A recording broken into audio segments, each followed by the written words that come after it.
como dos jubiladas en la casa, en el asilo. En el asilo.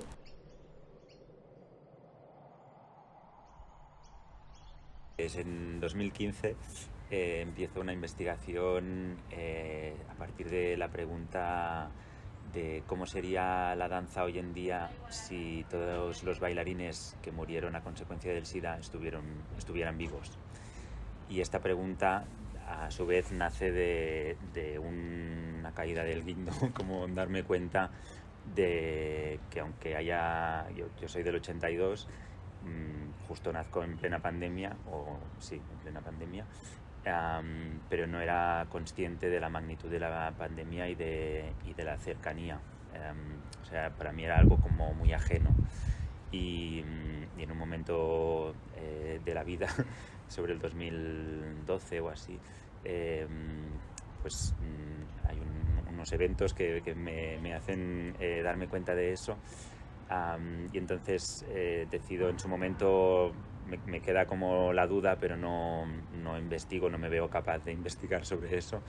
Y en el 2015 finalmente inició la investigación y la investigación me lleva a tratar o a entrevistar a los testimonios o a los supervivientes de la pandemia y a situarla en el sur, en España y algunos países de Latinoamérica. Entonces pues voy viajando a algunas ciudades, poniéndome en contacto con estos supervivientes que entrevisto y que van desvelando, de algún modo recuperando esa memoria de todos esos bailarines que murieron a consecuencia del SIDA.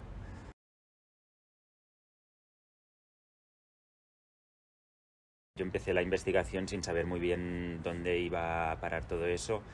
Al cabo de un año más o menos empiezo a ver que ahí hay un material interesante.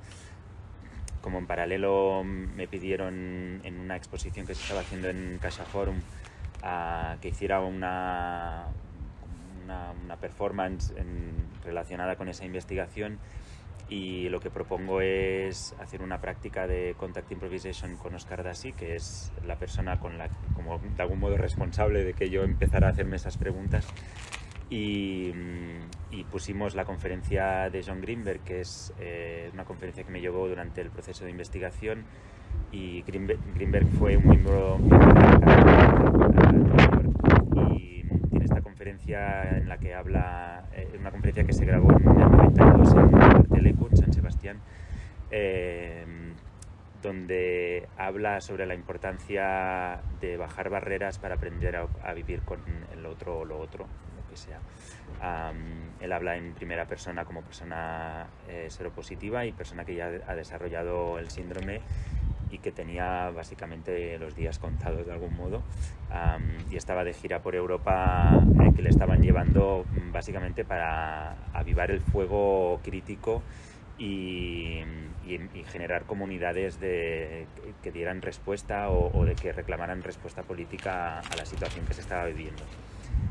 Y ese fue como el primer ensayo de cómo podría funcionar el trabajo escénico, y de ahí yo seguí escribiendo cartas a los bailarines muertos a partir de las entrevistas que estaba haciendo en estos países, y empecé a investigar también cómo podría desarrollarse escénicamente ese trabajo y cómo podían convivir esos relatos que estaba escribiendo a partir de la memoria de las entrevistas y esa práctica que de algún modo pensaba que podía funcionar como en escena, como una práctica donde posar la mirada mientras escuchabas esos relatos.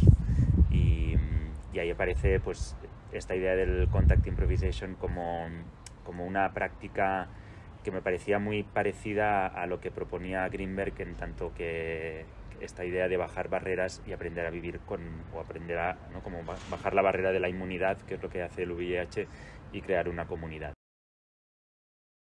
Después de eso sigue, bueno, pues viene el reto de hacer una obra escénica con el material de las investigaciones, y bueno, también entendemos que la obra queríamos que fuera como una forma de honrar todos esos cuerpos desaparecidos, y sí, como hacerlos presentes de alguna manera, hacer que utilizar todo el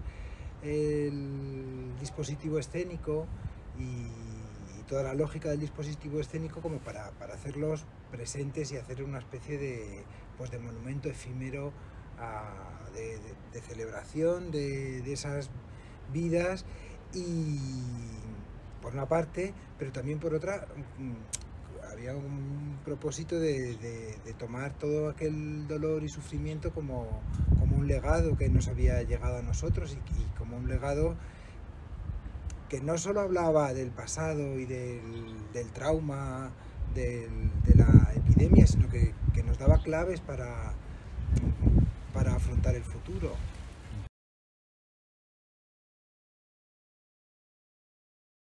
Que lo que pone en jaque o en cuestión es la distancia, porque claro, la vista, que sí que es que yo creo que es el sentido hegemónico, requiere de distancia para conocer, para ver, y el tacto elimina esa distancia, y ahí hay algo como algo de conocimiento directo, ¿no? Que no pasa tanto por lo discursivo, o sea, que se salta a lo discursivo o la lógica y la razón, y que va a un lugar más básico, no es básico, más intuitivo. Sí, que también tiene que ver más con la inspiración, con otras formas de conocimiento que no son la conciencia despierta y lógica, ¿no? Y eliminan también muchas cuestiones de la subjetividad, de la identidad. En la visión construyes identidad, construyes diferencia, y en el tacto hay esa cercanía como que baja esa barrera de la otredad de algún modo.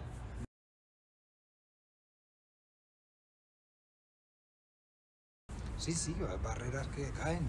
O sea, realmente si hemos tenido una experiencia en los talleres y con todo esto, ha sido de desmoronamientos, de límites que se rebasan, pero sin demasiado lío tampoco. O sea, simplemente en la práctica, sin desearlo, sin buscarlo, pues de repente a lo mejor también límites que tienen que ver con la percepción social de nuestros cuerpos, de cómo nos relacionamos, que todo eso se desmorona, todo eso en la práctica no está.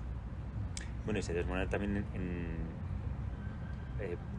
trabajando en la oscuridad, ya directamente se desmorona todo todas las jerarquías ocularcéntricas y de distanciamiento y de señalamiento de la diferencia. Y es algo que salió, no sé si fuiste tú o que hablaste de que es como un cuarto oscuro de la ternura, ¿no? Como que de repente es la lógica de un cuarto oscuro realmente, pero con otros códigos, ¿no? Como jugando con esa herencia que tenemos del mariconeo, pero de repente poniendo otros códigos y permitiendo o poniendo la atención en qué estás tocando, cómo estás tocando y dónde lo estás tocando.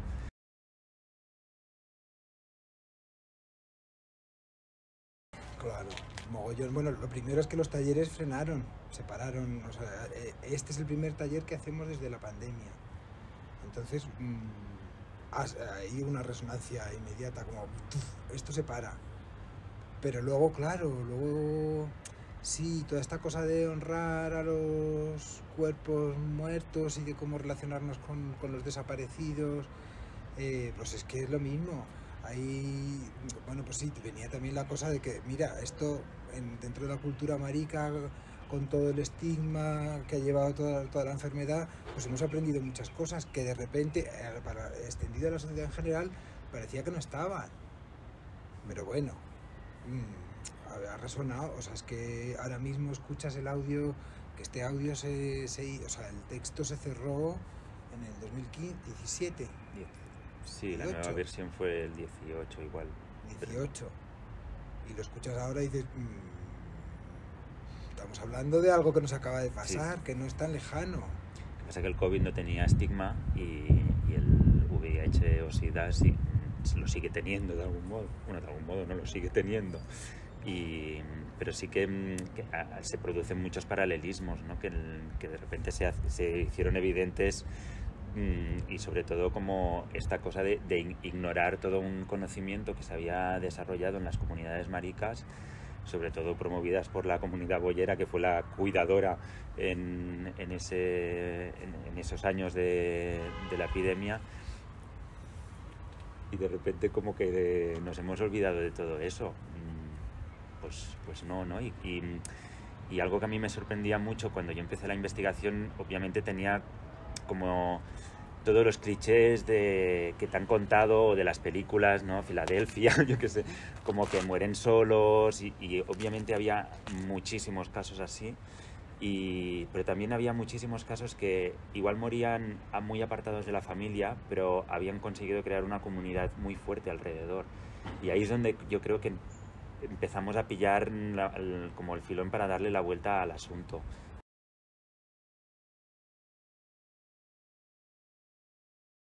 Para mí es más difícil tener voluntad si no hay deseo. O sea, para mí es, pero que eso no, que es como funciono. O sea, como me doy cuenta que funciono. Cada vez me cuesta más hacer cosas solo por obligación o por... O sea, necesito mucho que haya deseo. Si no hay un fueguito por ahí, es que no consigo hacer las cosas. De verdad, o sea, que no doy pie con bola. Y durante mi vida me he forzado como a hacer muchas cosas por voluntad y no. Claro, y ahora comiendo también lo hablábamos, como en danza se trabaja con mucha voluntad, ¿no? Y te educan o sea, lo que es el gozo o el deseo o el placer, como apartarlo y entrar en la disciplina, ¿no? Y casi como desencuerparte para producir ese cuerpo que tiene que tener la disciplina, que trabajar a diario, que empujar, y de repente una práctica en la que te tumbas y te abandonas al gozo, sigue siendo una práctica física y corporal, pero es que en danza generalmente no se trabaja desde allí, y por eso sí, yo creo que también, seguramente por tu culpa, me empieza a pasar eso de que ya empujar, o sea, que la voluntad no es suficiente, pero a la vez también puedes tener mucho deseo, pero también tienes que poner empeño y ser disciplinado, quizás en cuestiones más de administración o de gestión o de producción, porque si no el asunto no tira, no.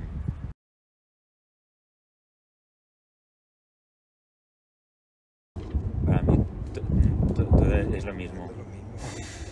Sí, todo nace desde el mismo lugar, y no me cuesta mucho separar a la práctica pedagógica o lo que ocurre en un aula, a lo que ocurre en un escenario, a lo que ocurre en un teclado, en ese proceso de escritura.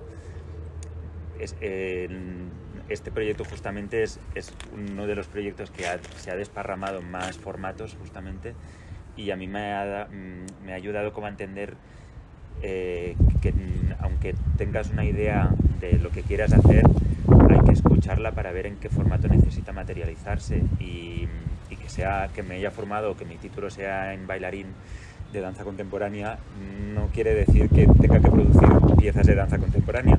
O sea, de repente pues se ha publicado un libro, hemos hecho una película, hay una instalación, hay una conferencia, está la pieza la performance, está el laboratorio, están los mayores con Alzheimer, están los niños. Están los niños, o sea, se ha desparramado un mogollón.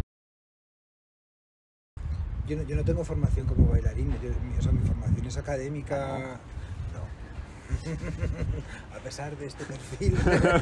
Me he estado engañando todos estos años. Claro, yo vengo más de una cosa más académica. Y pues sí, es que yo creo que ahora mismo las prácticas artísticas son... Bueno, no, así eso es una generalización muy grande, pero que las que a mí me interesan son transdisciplinares y utilizan los medios que corresponden en cada momento. Si toca escribir, pues toca escribir. Si toca, pues eso, montar un taller para para niños, pues toca montar, son medios distintos, pero siempre es la misma, siempre es la misma raíz.